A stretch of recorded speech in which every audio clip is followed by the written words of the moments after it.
ரஜினி கமல் படத்திலிருந்து விலகிய சுந்தர் சி அதிர்ச்சியில் ரசிகர்கள். தமிழ் சினிமாவின் பெருமையாக உள்ளவர்கள் தான் ரஜினி மற்றும் கமல். இவர்கள் இருவரும் எப்பொழுது இணைவார்கள் என எதிர்பார்த்த நிலையில் ராஜ்கமல் நிறுவனம் தயாரிப்பில் சூப்பர் ஸ்டார் ரஜினிகாந்த் இந்த படத்தில் நடிக்கப் போகிறார் என அறிவிப்பு வெளிவந்தது. அதுவும் இயக்குனர் சுந்தர் சி இந்த படத்தை இயக்கப் போகிறார் என அறிவிப்பு வீடியோவை வெளியிட்டனர். இது கமல் ரஜினி ரசிகர்களுக்கு மகிழ்ச்சியை தந்தது. ஆனால் தற்போது மிகப்பெரிய அதிர்ச்சி அளிக்கும் செய்தி வெளியாகி உள்ளது. ரஜினி கமல் இணையும் படத்தை நான் இயக்கவில்லை, படத்திலிருந்து வெளியேறுகிறேன் என்று சுந்தர் சி அறிக்கை ஒன்றை வெளியிட்டுள்ளார். இது ரசிகர்கள் மத்தியில் பெரும் அதிர்ச்சியை ஏற்படுத்தியுள்ளது.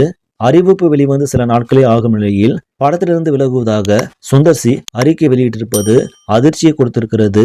சுந்தர் சிக்கு பதிலாக வேறு யார் ரஜினியின் 173வது படத்தை இயக்கப் போகிறார் என்பதை பொறுத்திருந்தான் பார்க்க வேண்டும்.